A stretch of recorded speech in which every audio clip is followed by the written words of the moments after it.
พี่น้องชาวใต้สู้สู้เด้อจ้าผู้บ่าวลาวคนนี้ส่งกำลังใจไปให้เด้อเห็นข่าวในทีวีใจดวงนี้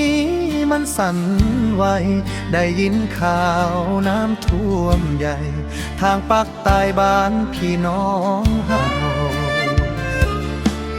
ฝนตกบ่เศร้าจากเทื่อน้ำไหลเข้าท่วมหลังคา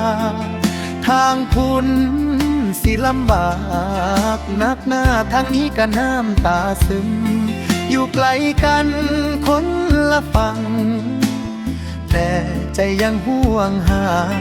อยากสิบินไปซับน้ำตาแต่ก็เฮ็ดได้แค่ส่งใจผู้บ่าวคนไกลฝากลมไปกอดเจ้าแน่นๆให้หัวยังมีแฟนๆคอยส่งฮักให้เจ้าเสมอส่งฮักจากลาว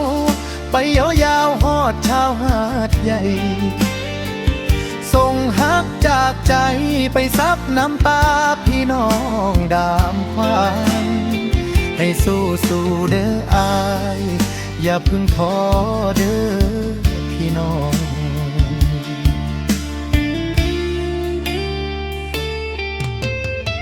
ฟ้าหลังฝนสิพ้นผ่านตะเว้นสิแจ้งมาใหม่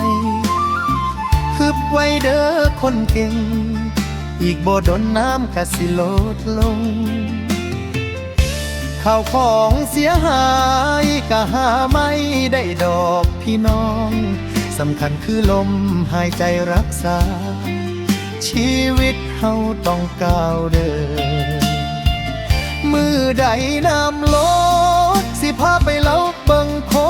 งงามแต่มือนี้ขอส่งข้อความว่าเป็นห่วงหลายๆเด้อสู้เด้อครับคนทางนี้เป็นกำลังใจให้หักแพงกันเด้อ